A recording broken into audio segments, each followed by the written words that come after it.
À la question « Ai-je réussi à détrôner Guillaume Roquette ?» Question posée par Elisabeth Lévy. La réponse est non. Guillaume Roquette est indétrônable, indépassable. Il sera de retour vendredi. D'ici là, bonsoir et bienvenue sur le Figaro.fr.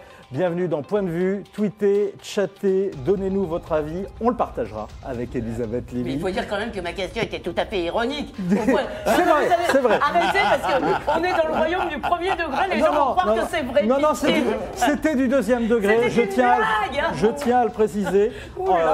Ce qui est du premier degré, par contre, c'est que Guillaume Roquette est incomparable et indétrônable. Donc, Elisabeth Lévy, elle, et ça c'est du premier degré également, est directrice de la rédaction de Causeur, auteur des Rien Pensants, mais aussi des Maîtres Censeurs et du Premier Pouvoir. Deux ouvrages qui posent la question de la liberté d'expression et qui répondent en creux à une question posée par la dernière déclaration de Jean-Luc Mélenchon. À vous de deviner laquelle. Indice à la fin de ce sommaire. Guillaume de Bonjou a écrit, elle, un très beau livre il y a 12 ans qui s'appelle Marmoussa, un monastère, un homme en désert. C'était en Syrie avant la guerre, un hommage d'ailleurs en une pensée à celui au cours duquel est écrit ce livre, le père Paolo. Et c'était avant les interminables cruautés de cette guerre en Syrie et les interminables conférences de paix comme celle aujourd'hui qui s'est tenue à Ankara. Vous êtes grand reporter au Figaro Magazine avec l'incomparable Guillaume Roquette. Adélaïde Zulfika-Parsik est directrice de BVA Opinion. Elle saura nous dire si les Français sont pour ou contre la grève, se sentent plus ou moins en sécurité. Je n'en dis pas plus, c'est dans le sommaire. Juste après avoir présenté Alexis Lacroix, qui est la minorité visible de ce plateau. Là aussi, c'est du deuxième degré. C'est le seul homme parmi les invités. L'animateur ne compte pas, surtout quand il est remplaçant. On signale votre dernier ouvrage, Alexis, particulièrement d'actualité. J'accuse 1898-2018, une brève histoire récente de l'antisémitisme, et c'est aux éditions de l'Observatoire. Faut-il réquisitionner les cheminots? C'est ce que propose dans les colonnes du Figaro et du Figaro.fr le président du conseil départemental de Seine-et-Marne. En cause, l'absence d'un vrai service minimum, pourtant promis autrefois par Nicolas Sarkozy. Levée de boucliers, y compris chez LR. Et vous, quel est votre avis? Faut-il moins de parlementaires, plus de mandats présidentiels et un peu de proportionnel? C'est ce qui se dégage des grandes lignes de la révision constitutionnelle annoncée en ce moment par Édouard Philippe. Donnez-nous votre avis, on en débat tout au long de cette émission. On débat également d'une autre question. Vous sentez-vous en sécurité depuis l'attentat de Trèbes? On vous pose des questions et on revient également sur une autre donnée passée inaperçue. Pensez-vous normal que des vigiles, les agents de sécurité privés, puissent refuser l'accès des bâtiments qu'ils gardent aux policiers, précision, aux policiers quand ils sont hors service, mais toujours armés? Et puis, je suis sûr que, sans qu'on demande votre avis, vous en aurez un à la question suivante. Les journalistes font-ils un métier de merde? Ce n'est pas un gros mot, c'est une citation. Elle est donc signée Jean-Luc Mélenchon, hier au cours de la manifestation au soutien aux grévistes. On reviendra également sur la non-publication de l'entretien d'Elisabeth Borne aux Échos. Alors avant de débriefer ce que annonce Édouard Philippe sur la réforme institutionnelle, on va aller un peu dans les gares où c'est encore la pagaille aujourd'hui, également sur les routes. 400 km de bouchons ce matin, rien qu'en Ile-de-France, le double que d'habitude, alors que seuls 30% des salariés, 29,7% à la mi-journée, étaient en grève. Bref, le territoire est bloqué, l'économie handicapée, la continuité du service public interrompue. C'est en tout cas ce qu'estime et ce qu'écrit ce matin dans le Figaro et le Figaro.fr le président du conseil départemental de Seine-et-Marne. Jean-Louis Thierriot, c'est son nom, estime qu'il est parfaitement possible de prévoir une réquisition proportionnée, limitée par exemple aux heures de pointe et aux jours de travail. Voilà la citation qui s'affiche. Adélaïde Zulfika-Parsik, est-ce que cette proposition peut rencontrer de l'écho dans l'opinion ? Je pense que c'est un petit peu tôt pour en juger, puisque pour l'instant, les Français ne semblent pas encore exaspérés par la grève. On peut simplement dire deux choses. Le soutien aux grévistes en ce début de mouvement est somme toute modéré, puisque pour l'instant, moins d'un Français sur deux déclare soutenir le mouvement de grève. Donc, donc peut-être qu'effectivement, dans ce contexte, le fait de pouvoir réquisitionner les cheminots pour assurer une sorte de... Il n'y a pas de rejet quand même, il n'y a pas de rejet, il n'y a pas un rejet massif sur lequel comptait peut-être un peu le président. Il n'y a pas de rejet massif, mais il y a une adhésion en revanche massive à la réforme en tant que telle. En particulier sur le point de la réforme du statut des cheminots, les Français sont quand même majoritairement favorables à cette réforme parce qu'ils ont le sentiment que les cheminots font partie d'une sorte de caste de privilégiés, ils ont envie qu'on casse un peu ces privilèges. Et dans ce contexte, aujourd'hui, la grève démarre avec un soutien, on va dire, somme toute modéré. Je ne dis pas qu'il n'y ait pas non plus un rejet de la grève, mais un soutien relativement modéré par rapport à ce qu'on a pu constater, par exemple, en 1995, où assez vite, l'opinion a très vite basculé du côté des grévistes. Ouais. C'est pas le cas pour l'instant. Je ne dis pas que ça ne peut pas évoluer. Non, mais c'est marrant parce que moi, sur la même réalité, moi, par rapport à ce que j'attendais plutôt, et je pense que je n'étais pas la seule en tous les cas, que j'attendais un rejet très très fort du mouvement. Et moi, je vois deux choses qui m'étonnent beaucoup. D'abord, c'est plutôt la responsabilité du discours syndical qui parle de choses, à mon avis, très importantes, qui sont l'optique à terme de la privatisation de la SNCF, quoi que nous raconte, si vous voulez, le Premier ministre. Elisabeth, vous êtes en train de tuer ma première partie de l'émission, là. Non, pardon, non, j'y reviendrai après. D'accord. J'y reviens, non, pardon, excusez-moi, je voulais simplement vous dire que je crois, moi, que dans le contexte d'aujourd'hui, on peut peut-être, c'est pas du tout une prévision sûre, mais qu'on peut peut-être s'attendre justement à quelque chose qui va tous nous surprendre, c'est-à-dire que des Français, peut-être pas tous, se servent de ce mouvement pour adresser quand même un message à Emmanuel Macron. Ouais, mais pour l'instant, c'est pas ce que... Non, je vous prie de m'excuser. Retenu. Bon, je salue Claude, Alfred, Sophie. Philippe, sur le Figaro.fr, nous dit comment peut-on accepter qu'en 2018, une telle grève puisse être encore possible. Donc, question qu'on pose à Philippe, est-ce que lui, il est favorable à ce que dit Jean-Louis Thiriot, à une possibilité de réquisitionner les cheminots aux heures de pointe? Et vous, Alexis? Totalement défavorable. Je comprends qu'elle puisse émerger naturellement, mais d'abord, il y a une question de timing. Je rejoins ce que vient de dire Alice, c'est un peu tôt. On n'a pas eu, Adélaïde, pardon, on n'a pas eu 40 jours ou 50 jours de congestion de l'ensemble du pays par une grève très suivie qui évoquerait, dans ces cas-là, bien sûr, le scénario de 1995. On en est très très loin. Donc ce parlementaire, il fait son boulot, bien sûr, mais il me semble anticiper un peu sur la gravité d'une situation qui n'est pas encore tout à fait, si vous voulez, indémêlable sur un plan politique. On n'en est pas là. Et la deuxième chose sur laquelle je suis d'accord, c'est ce que vient de dire Elisabeth. Je ne ressens pas autour de moi, alors peut-être que je ne fréquente pas les bonnes personnes, vous me direz Vincent, mais je ne ressens pas ce rejet absolument massif du mouvement syndical des cheminots sur lequel pouvait compter l'exécutif français, c'est-à-dire Macron et Philippe. Et aujourd'hui, je pense d'ailleurs qu'ils sont, par parenthèse, extrêmement embêtés de voir que la diabolisation de ce que l'un de leurs députés a malheureusement qualifié de gréviculture ne passe pas vraiment dans le... Ça vous a choqué, ça ? Attendez, non, mais ce député est dans son rôle, encore une fois, ils sont envoyés au front, ces petits gars, pour défendre la parole gouvernementale, et donc il faut bien qu'ils trouvent des éléments de langage. Donc il a trouvé cet élément de langage, mais effectivement, ce que révèle cet élément de langage, moi je m'en fiche qu'il ait été inventé par un syndicaliste... Attendez, je m'en fiche qu'il ait été inventé par un syndicaliste révolutionnaire ou par quelques personnalités un peu troubles des années rouges-brunes, 1890 et compagnie. Non, ce qui est intéressant en revanche, c'était la tentative sémantique de diaboliser les grévistes. Or, ce que je note avec Elisabeth, c'est que cette tentative sémantique de satanisation de la grève, eh bien, sincèrement, pour l'instant, elle ne prend pas, sauf chez certains éléments, disons, particulièrement exaltés à relayer le point de vue hyper patronal. Ils ont commencé cette diabolisation bien avant, quand ils ont commencé à tout mettre sur le statut des cheminots. Guillaume de Monjou, moi je veux bien ce que disent Elisabeth et Alexis, mais Nick nous dit, moi je suis exaspéré par les cheminots, ils ne sont là.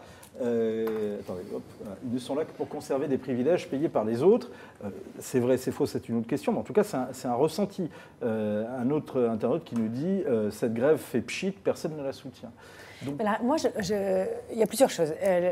D'abord, la réquisition, c'est une question pour moi qui est exclue parce que c'est une mesure prise par un préfet en cas de menace sur la salubrité, la sécurité des usagers, et ce n'est pas le cas. Et donc, le code juridique n'est pas du tout réuni. Enfin, les conditions juridiques ne sont pas réunies pour vraiment manier cette idée de réquisition. La deuxième chose sur ce que vous dites, c'est que je dirais que les cheminots, ils ont réussi à se positionner dans l'esprit quand même du grand public comme l'anti-Uber. C'est-à-dire c'est ceux qui défendent le monde d'avant. Et comme cette angoisse du monde qui vient trop vite, qui nous déborde de partout, cette espèce de monde sans foi ni loi où les territoires vont être de plus en plus éloignés, et ben, ils ont réussi à se positionner là-dessus. Ils le sont peut-être. Parfois les meilleurs positionnements, c'est ce qu'on est. Hein. Et ben là, je pense que dans ce cas, je ne dis pas que, attendez, je ne les blanchis pas forcément totalement politiquement, mais il se trouve que dans ce cas, la confrontation, on va dire un peu gigantomachique, des cheminots de l'ancien monde et de Macron du nouveau monde est en train de tourner un peu. Non, mais est en train de tourner un peu à l'avantage des cheminots. Voilà. Non, mais c'est très important ce qu'elle vient de dire, parce qu'à mon avis, ça c'est une des choses que Macron ne comprend pas. Et une des raisons pour lesquelles moi personnellement, je me sens pas totalement en sympathie, mais quand même, j'entends des discours assez raisonnables aussi du côté des syndicats qui parlent réellement de l'avenir de la SNCF, c'est que je crois, si vous voulez, que le seul horizon qu'on nous propose aujourd'hui, c'est celui de l'adaptation. Adaptez-vous au monde tel qu'il est, et dans ce monde-là, vos singularités, si vous voulez, alors je vais sortir le grand mot, même s'il est mal servi, du service public, c'est-à-dire d'un truc qui échappe un peu au marché, ça ne marche pas. Parce que quand on fait une société anonyme, qu'on fait toute l'enveloppe juridique, administrative pour la concurrence, il est clair qu'un jour, un gouvernement dira, bah, écoutez, maintenant, c'est une boîte privée publique, donc on va vendre les titres de la SNCF et vous n'aurez plus de service public. On va y revenir. Je voudrais, Adélaïde, que vous demander la parole par rapport à ce qui se dit. Oui. Parce que j'entends ce que disent Alexis et Elisabeth. Je me demande si Elisabeth n'est pas prise par sa macronphobie. Pas du tout, pas du tout.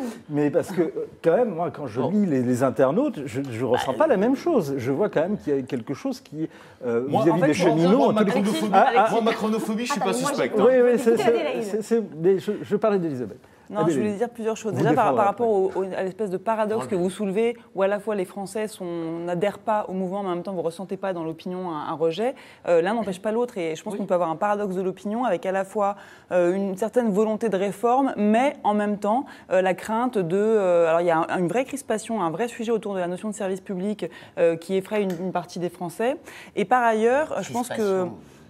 Non, des craintes. Il y a une crispation. Il y a des craintes. C'est peut-être aussi la défense légitime d'une spécificité française, ma chère. Oui, j'ai mal choisi mes mots, mais on ressent la crainte d'une casse sociale. Donc il y a des vraies angoisses par rapport à ça. Et par ailleurs, nous, ce qu'on note dans les enquêtes d'opinion, c'est que les Français sont un peu pris entre deux feux. Alors, c'est peut-être ce que vous appelez ancien monde, nouveau monde. Sur la question des réformes, par exemple, il y a deux chiffres qui me frappent. On a une très large majorité de Français, 70%, qui nous disent les réformes, la politique qui est menée par le gouvernement, elles sont injustes. Et dans le même temps, on a un Français sur deux qui nous dit mais elles sont indispensables. Donc on a un peu le sentiment que les Français, ils sont un peu convaincus qu'il y a une espèce de nécessité d'avancer, de réformer le pays parce qu'on ne l'a pas fait avant et que c'est inéluctable pour s'adapter au nouveau monde justement. Mais en même temps, ça charrie toute une série de craintes sur effectivement le service public. Donc le fait qu'en fait la réforme est quand même, et c'est quand même la vérité, ça fait 30 ans si vous voulez qu'on nous dit il faut faire des réformes, peut-être qu'il faut les faire, hein, mais qu'en gros ce que voient les gens si vous voulez c'est quand même une sorte de moins-disant social. C'est pas... Je ne trouve pas que c'est pas le statut des cheminots. Pas tous. Plus vivre comme avant. Enfin, il y a aussi ce pragmatisme. Je voudrais justement, avant qu'on revienne sur le fond de la réforme, parce que justement il y en a une qui a avancé, je voudrais quand même qu'on revienne sur la déclaration donc, de Jean-Louis Thiriot dans les colonnes du Figaro et de Figaro.fr, parce qu'elles ont fait réagir. Elles ont fait réagir même dans son propre camp. Là, en l'occurrence, Damien Abad, donc, qui est député LR. On l'écoute, c'était ce matin chez nos confrères de France Info.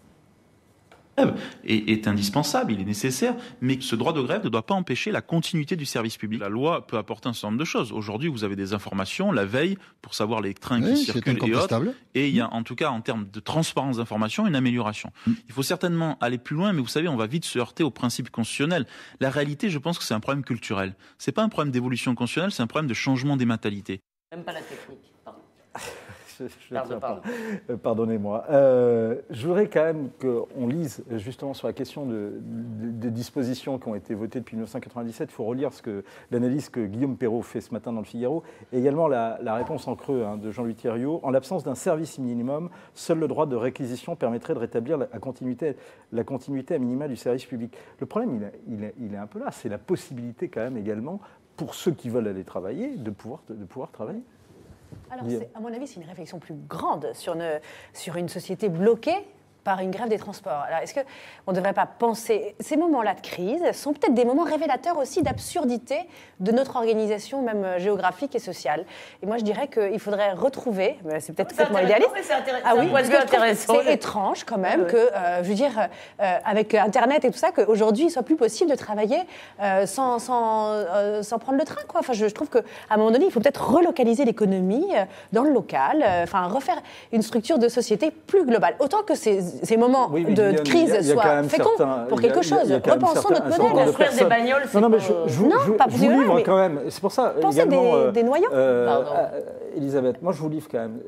Encore une fois, la réflexion de Thierry, elle est intéressante dans un sens où elle s'appuie sur l'expérience d'un certain nombre de Franciliens périphériques, c'est-à-dire ceux qui n'habitent pas la petite couronne, ceux qui n'habitent pas la moyenne couronne, ceux qui habitent la grande couronne, exactement, parce qu'il était lui là-bas, donc, ou de Montero-Fauthion.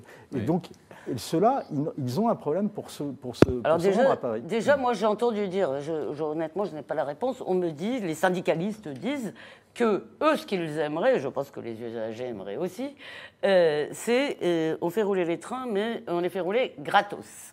C'est-à-dire les gens ne payent pas. Il paraît que c'est illégal. Ça, ce serait une grève qui pénaliserait pour le coup la SNCF très rudement. Je trouve que ça, ce serait pas mal. Maintenant, écoutez, c'est effectivement peut-être que le dialogue social devrait être meilleur. Tout ça est vrai.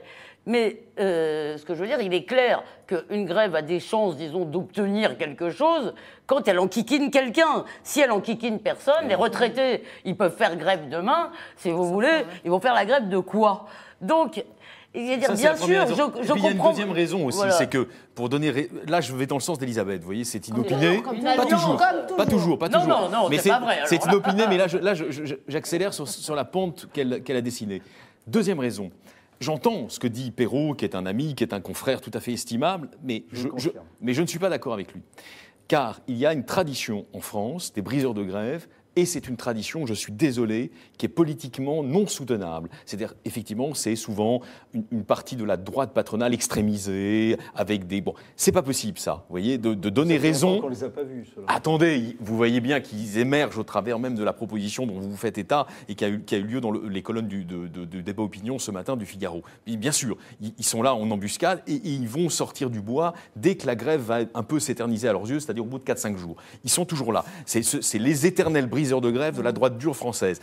Je crois qu'on ne peut pas, face à un mouvement social dont je comprends quand même un certain nombre de motivations, on ne peut pas se contenter d'aboyer avec ces loups-là. Voilà ce que je dis. Je ne dis pas plus. Par ailleurs, je suis entièrement d'accord avec vous pour dire que Macron est aussi dans son rôle à demander une sorte d'adaptation générale des salariés, mais c'est justement le problème. C'est pas un horizon.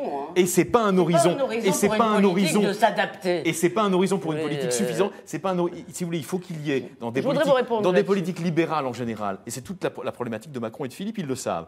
Il faut qu'il y ait dans des politiques libérales un horizon d'espérance. Alors là, pour l'instant, vis-à-vis de cette question-là, spécifique de la SNCF, il n'y en a pas. C'est pas seulement une question. Je voudrais vous répondre parce qu'il me semble, si vous voulez, que vous dites on doit pouvoir vivre autrement, effectivement, la Startup Nation. Et quand même, d'abord, je rappelle une chose, je crois vraiment pour les Français, la SNCF, c'est autre chose qu'une entreprise qui vend des voyages en train.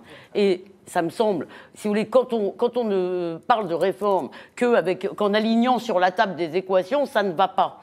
Si vous voulez. Franchement, je crois que c'est vraiment important. Il y a une question anthropologique, une dimension anthropologique qu'on ne peut pas mépriser, où on ne peut pas simplement dire, si vous voulez, après tout, on n'a qu'à rester bosser chez nous avec des ordinateurs. Parce que aujourd'hui, si vous voulez, vous voyez bien que dans toutes les fractures françaises, cette question de la mobilité, cette question de savoir si vous êtes dans une métropole très bien desservie, avec un aéroport d'où vous pouvez vous tirer dans le monde entier, ou si vous êtes dans un trou perdu qui n'est pas rentable aujourd'hui et qui... on peut vous raconter des cracks qu'on veut, il ne le sera pas demain. Donc, si vous voulez, je trouve que commencer par nous expliquer, si vous voulez, qu'il faut changer le statut des cheminots, etc., sans avoir un véritable projet, et en nous disant juste, il n'y a rien d'autre à faire, il faut vous adapter au monde tel qu'il va, si vous n'avez pas au moins un horizon politique mobilisateur, voilà, c'est un peu... Alors, pourtant, justement, Elisabeth, les députés ont adopté en commission plusieurs amendements instaurant une ouverture progressive à la concurrence, puisque le débat, lui, il est toujours en cours. Et il faut noter ce matin la satisfaction du rapporteur du projet de loi, Jean-Baptiste Djebari. C'était chez nos confrères d'Europe 1. Et après, on écoutera justement ce que disent les internautes, notamment sur la réforme de la SNCF. L'ouverture à la concurrence, ça permettra d'offrir plus de services aux usagers, d'avoir plus de fréquences, d'avoir plus d'offres dans les trains et de diminuer le coût. Sur l'ouverture à la concurrence, qui a démontré partout en Europe ses vertus, il y a deux façons de la faire. Soit on l'a fait de façon réfractaire et on aura des résultats modestes, soit on l'a fait de façon volontaire et déterminée. Et je crois que la SNCF a tous les moyens de bien réussir en concurrence. C'est ce qu'a fait la Deutsche Bahn en Allemagne. La Deutsche Bahn aujourd'hui, c'est l'opérateur principal sur le trafic régional et c'est l'opérateur majoritaire, quasiment monopolistique sur le trafic longue distance. Comment peut-on accepter qu'en 2018, une telle grève puisse être possible? C'est ce que disait Philippe. François, sur Facebook, nous dit « Cette entreprise doit se refermer. On ne peut pas accepter qu'elle perde de l'argent comme ça. » Maxime, sur Facebook, salue Elisabeth Lévy en disant « C'est clair, bravo Elisabeth Lévy. » Et est-ce qu'au final, tout cela annonce pas la privatisation de la SNCF?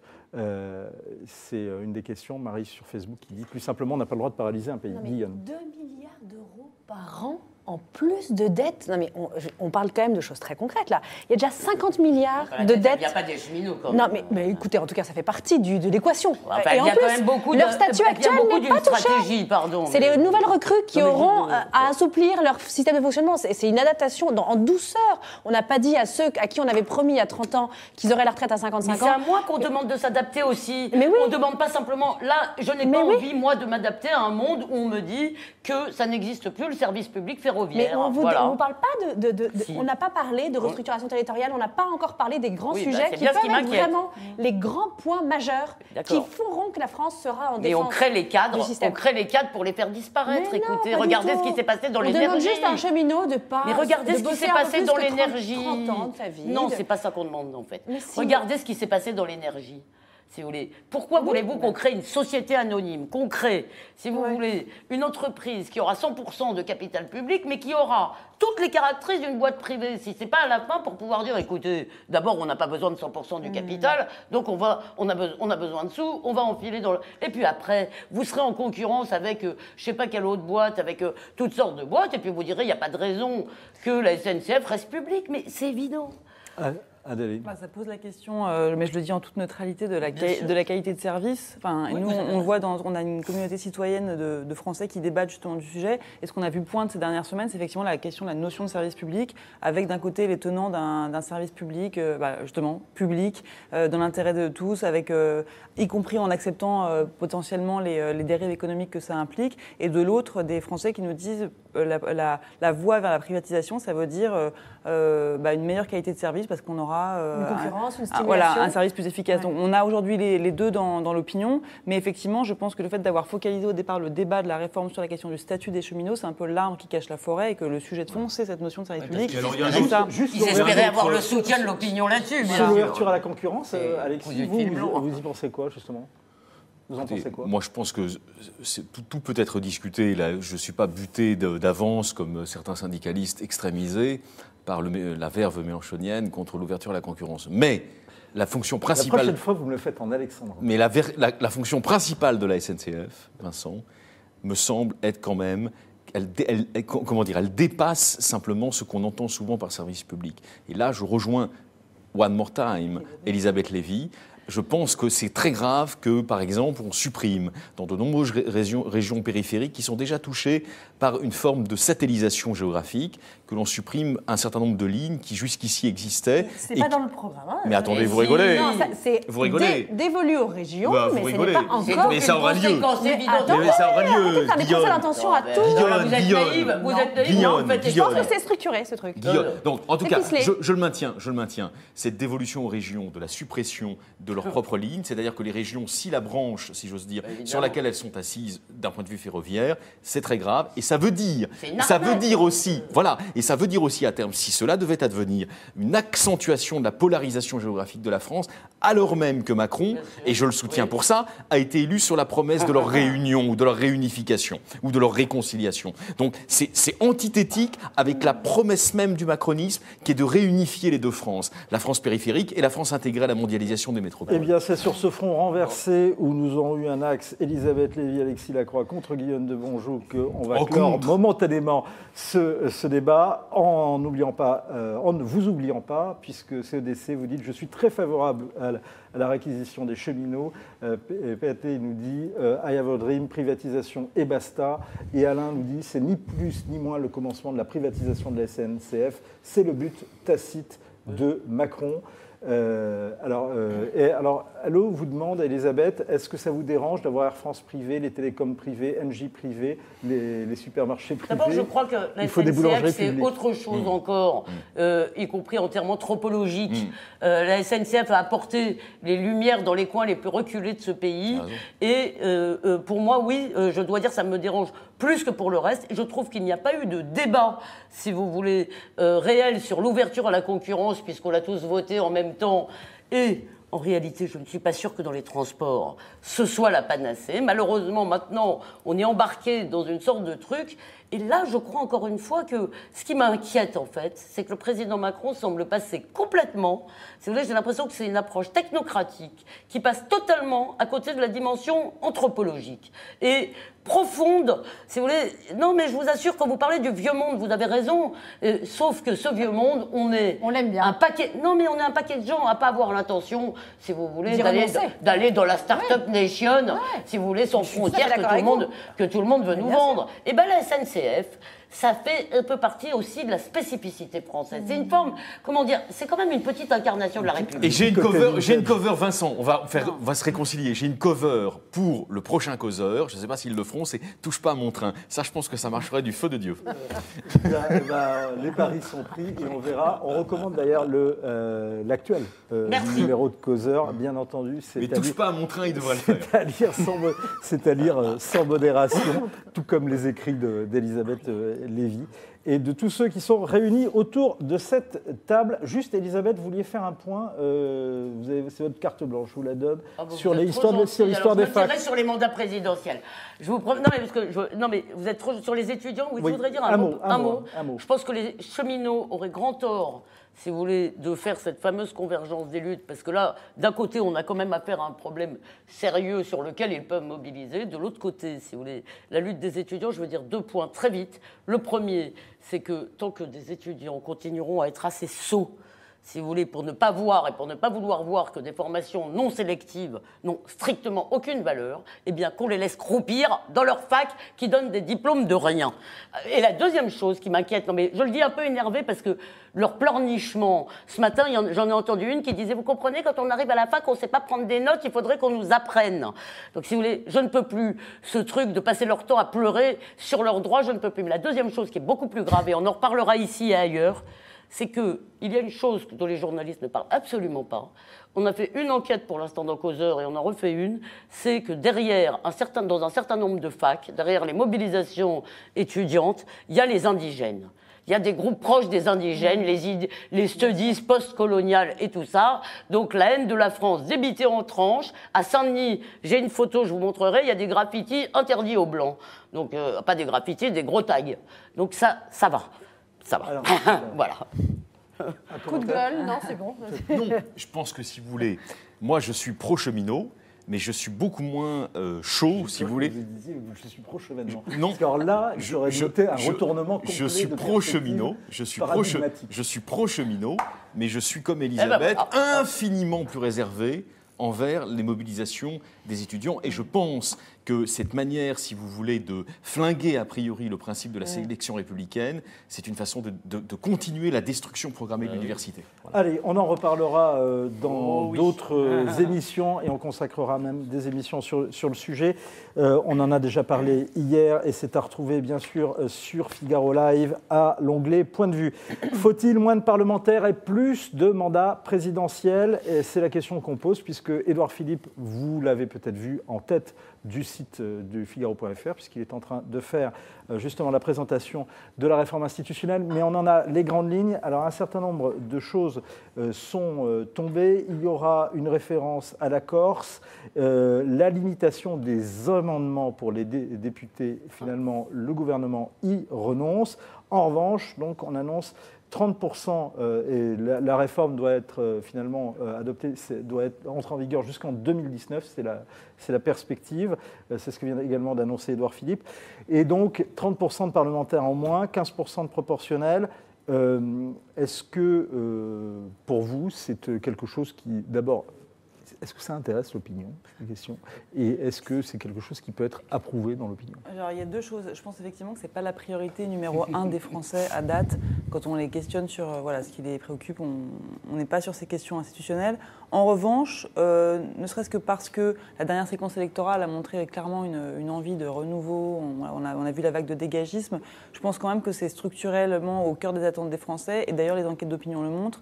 Quand on interroge les Français sur leur souhait de rénovation des institutions politiques, c'est massif. C'est pas seulement oui, il faudrait les changer, il y a vraiment une volonté de transformation en profondeur, et les propositions qui ont été faites vont dans le sens de ce qu'attendent les Français, proportionnel, moins de parlementaires. Donc oui, la réforme, je pense, est de nature à être approuvée par les Français, si c'était votre question initiale.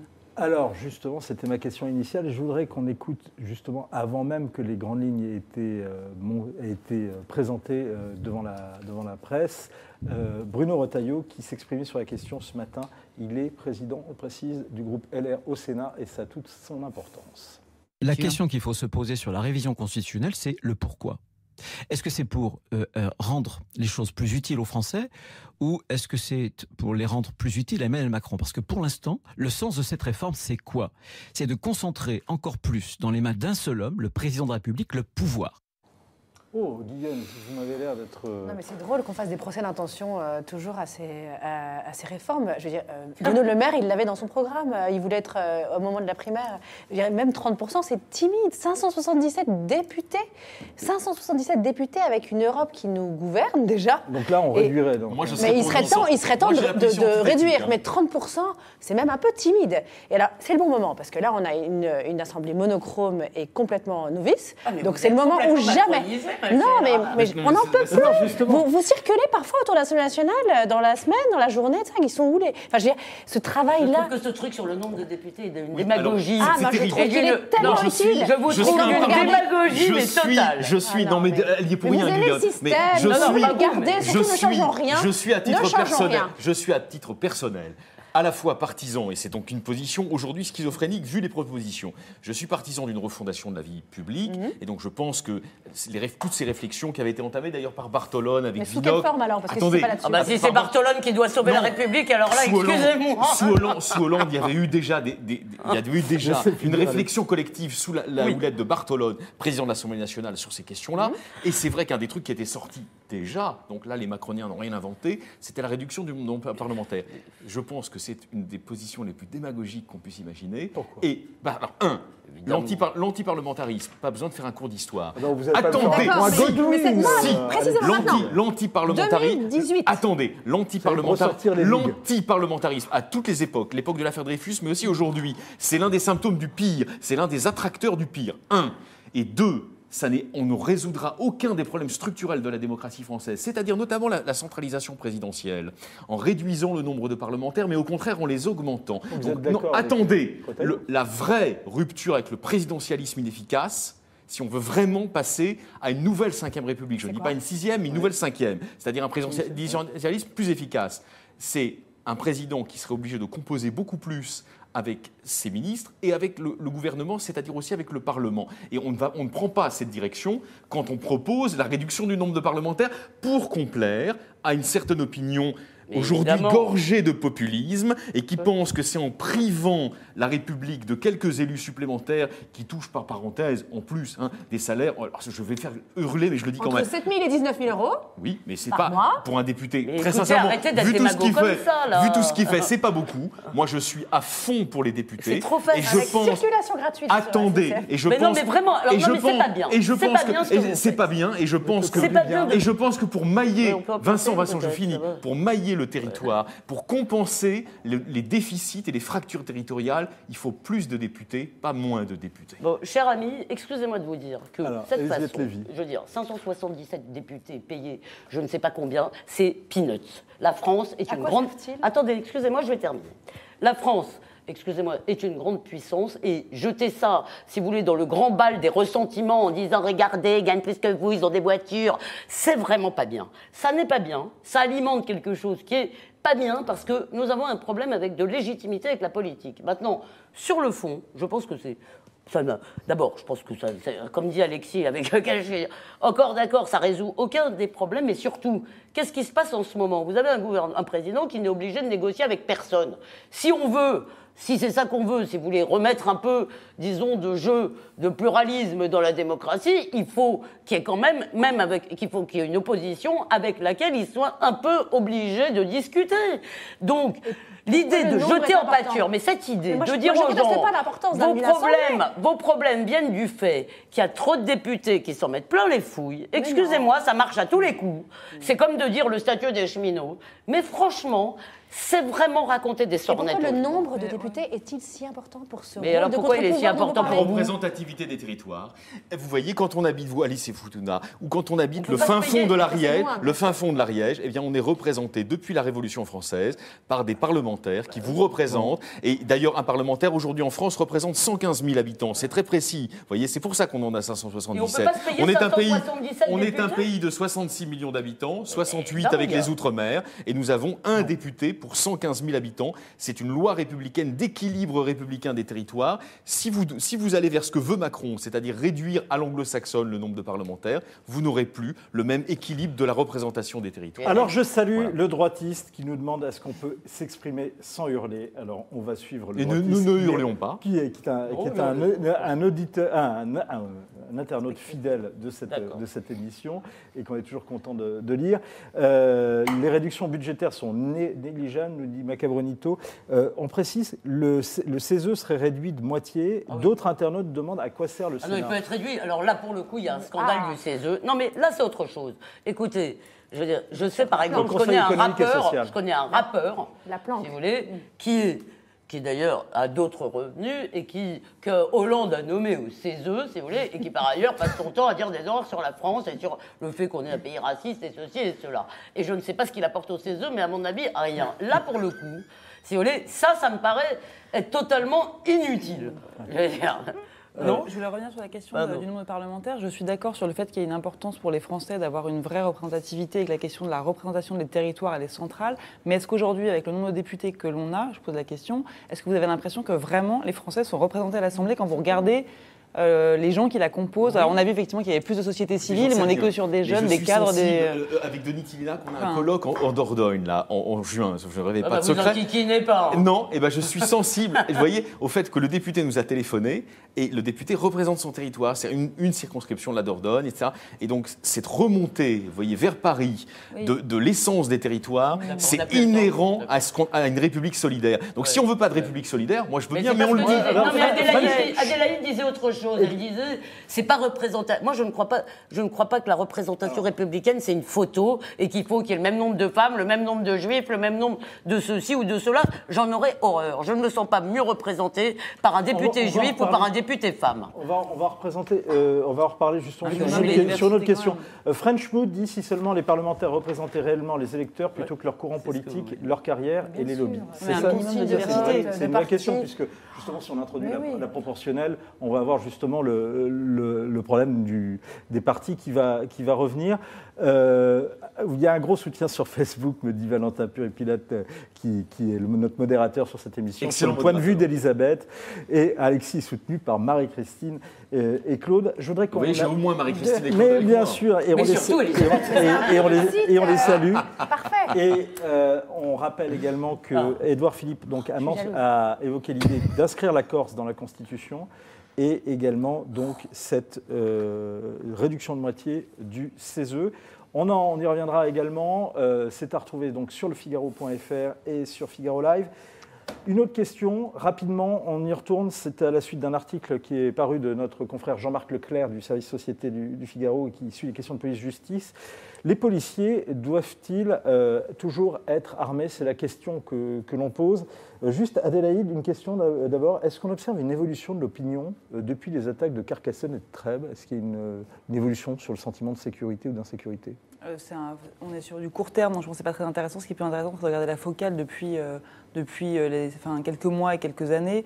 La question de la sécurité reste dans le triptyque de tête des préoccupations des Français, avec la question de l'emploi, la question du pouvoir d'achat. Mais effectivement, depuis 2 ans, on a observé un glissement. C'est moins la question de la délinquance qui est au cœur des préoccupations des Français, mais bien celle du terrorisme. Et il y avait eu un très léger retrait en fin d'année 2017, mais enfin, voilà, c'est qu'une préoccupation qui reste au cœur des préoccupations des Français depuis 2016. Et voilà, donc il n'y a pas eu un changement avec les événements récents. C'est quelque chose qui est très prégnant dans le quotidien, dans l'esprit des Français. Alors justement, dans ces conditions, une autre question qu'on peut poser, c'est que pensent les Français et que pensez-vous de cette disposition, la possibilité pour les vigiles de désarmer les policiers quand ils sont hors service à l'entrée de certains bâtiments, c'est-à-dire à l'entrée de certains supermarchés, de certains stades.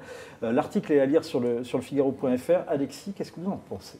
Eh bien, ça va vous étonner, mais je n'ai pas une position arrêtée. À titre personnel, je suis sensible aux réclamations des policiers. Et je pense d'ailleurs que le journaliste que je connais qui a fait cet article voulait aussi relayer l'avis des policiers sur cette question.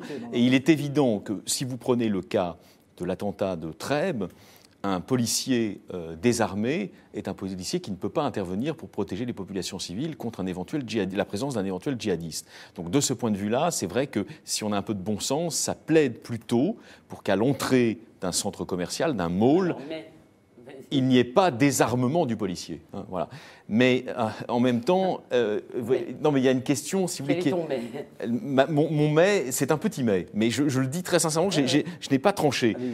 Il y a une question, si vous voulez, de common decency, c'est-à-dire est-ce que c'est bien d'aller vers une société où, en tout lieu et en toutes circonstances, des policiers qui ne sont pas en service garderont leur arme ? Je ne sais pas.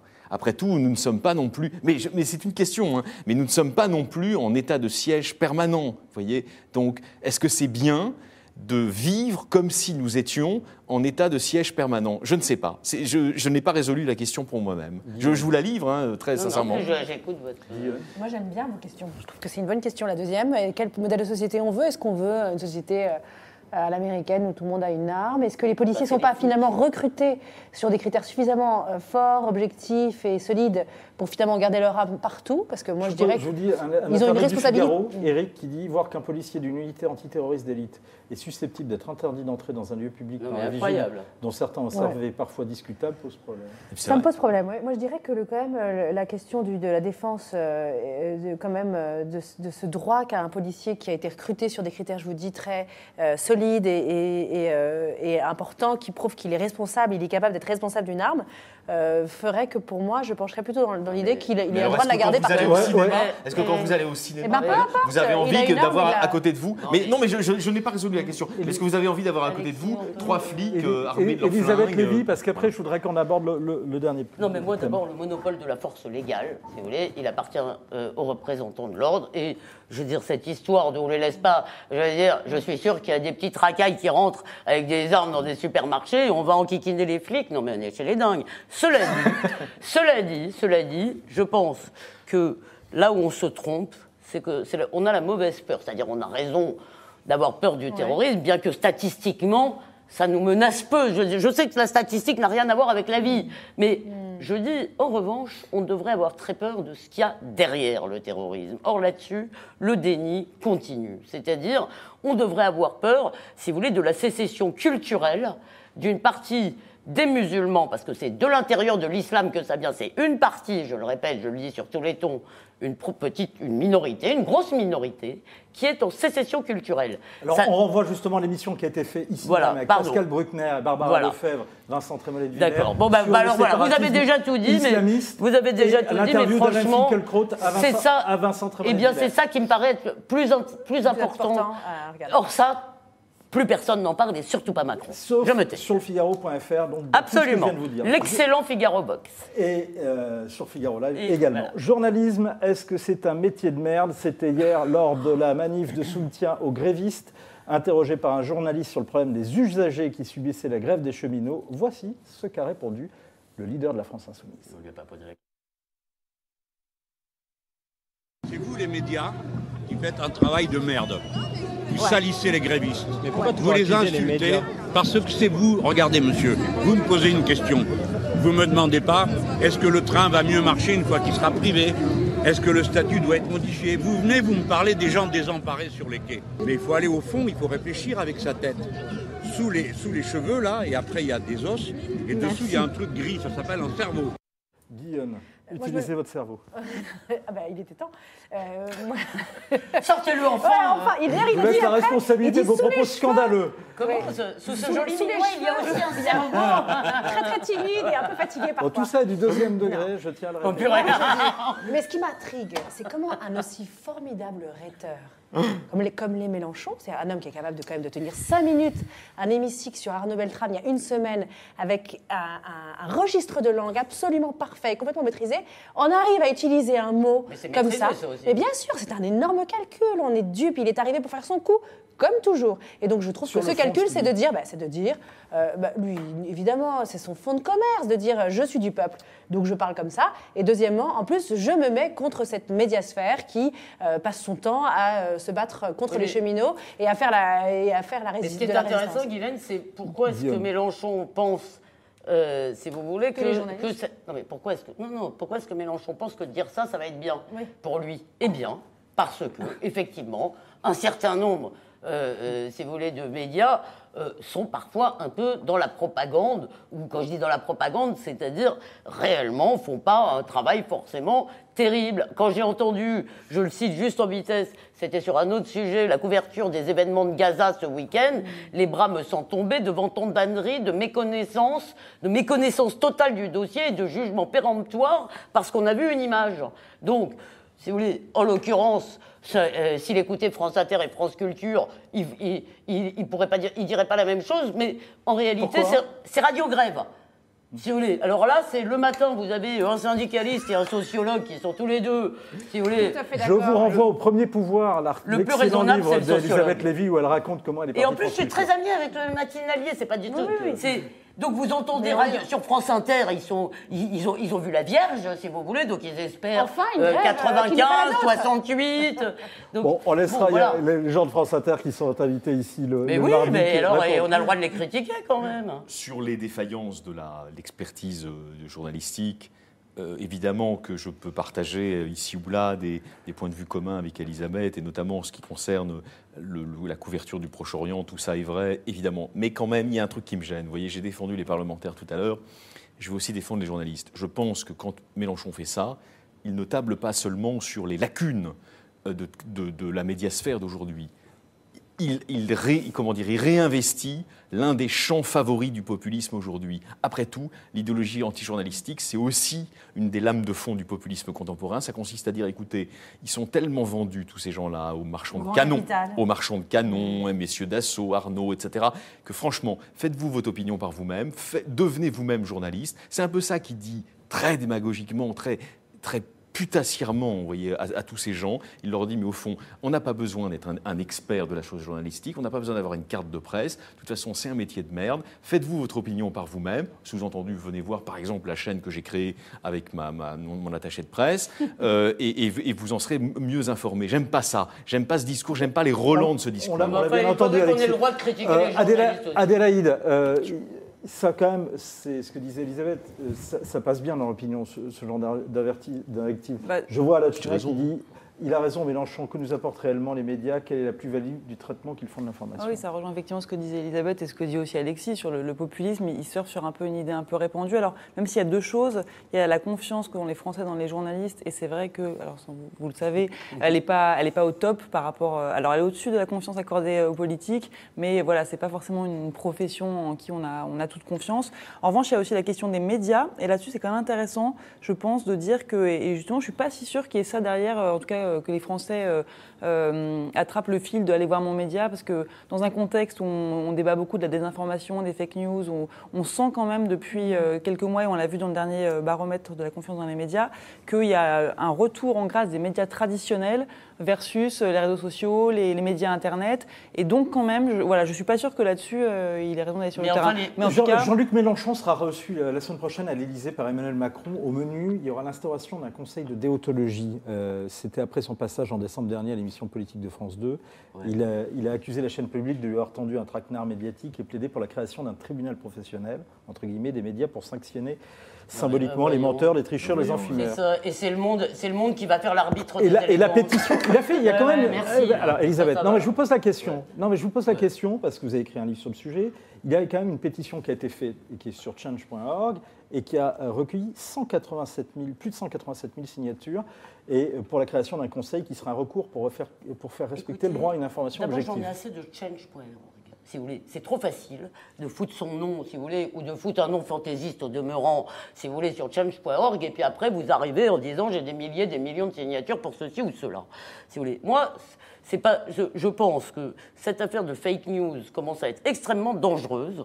Si vous voulez, je ne vois pas qui peut être l'arbitre des élégances, et quand je vois ceux qui prétendent l'être, si vous voulez, comme Le Monde, et oui, je vais le dire, je suis désolé, je veux dire, et qui, si vous voulez, ont une espèce de déni sur tout un pan de la réalité et qui vont nous donner des leçons de journalisme et dire où est le vrai, où est le faux, non. Ça, si vous voulez, un conseil de la vérité, à part Big Brother et Staline, je ne vois pas qui peut inventer un truc. Comment on fait et alors, vous avez cité pour la véracité, pour retrouver la confiance. Eh bien, on fait comme on a toujours fait. On compte à la fois sur le bon sens des lecteurs, sur la loi concernant la diffamation et l'injure pour protéger, mais il faut compter sur le bon sens des gens. Vous ne pouvez pas, si vous voulez, faire une loi pour protéger la vérité. Ça, vous pouvez le faire dans des cas très particuliers. Vous voyez bien la loi Guesson, on l'a fait sur un jugement de tribunal, si vous voulez. Mais là, et vous aviez cité un truc, je suis sûr que là pour le coup, les types, ils réécrivent des interviews, si vous voulez, pour en faire du gloubi-boulga de com, un truc invraisemblable, et après, ils viennent, et là, je cite Charline Vanhoenacker, qui a fait une excellente chronique ce matin, hilarante, sur France Inter à ce sujet, les types se foutent de notre gueule, c'est-à-dire, ils réécrivent les interviews, et après, ils vont nous dire fake news. Non mais, il ne peut pas y avoir un ministère de la vérité, ça, vous savez où ça existe. Dans 1984. Oui, je pense que là, sur ça, vous savez, un individu, c'est une totalité. Les prises de position... Big Brother me dit qu'on a fini le... Oui, mais les prises de position politiques d'un individu ne sont pas séparables de sa vie. Or, M. Mélenchon, pour qui j'ai par ailleurs de la sympathie sur certains plans, mais c'est un ami du Venezuela totalitaire, par exemple. Ces vrais modèles politiques, les vrais modèles de M. Mélenchon et de Mme Chikirou, ils sont du côté de l'Amérique du Sud totalitaire. Et donc je pense que cette idée-là, ils l'ont empruntée à leurs sales amis sud-américains, et donc je ne la reprends pas à mon compte. Voilà. Bravo. Karl Kraus, qui a pensé beaucoup à la question du journalisme, disait que le plus risqué, c'était le formatage. C'est-à-dire ces journalistes qui martyrisent la langue et qui finalement sont comme des termites qui empêchent qu'un jour le vrai sens éclate.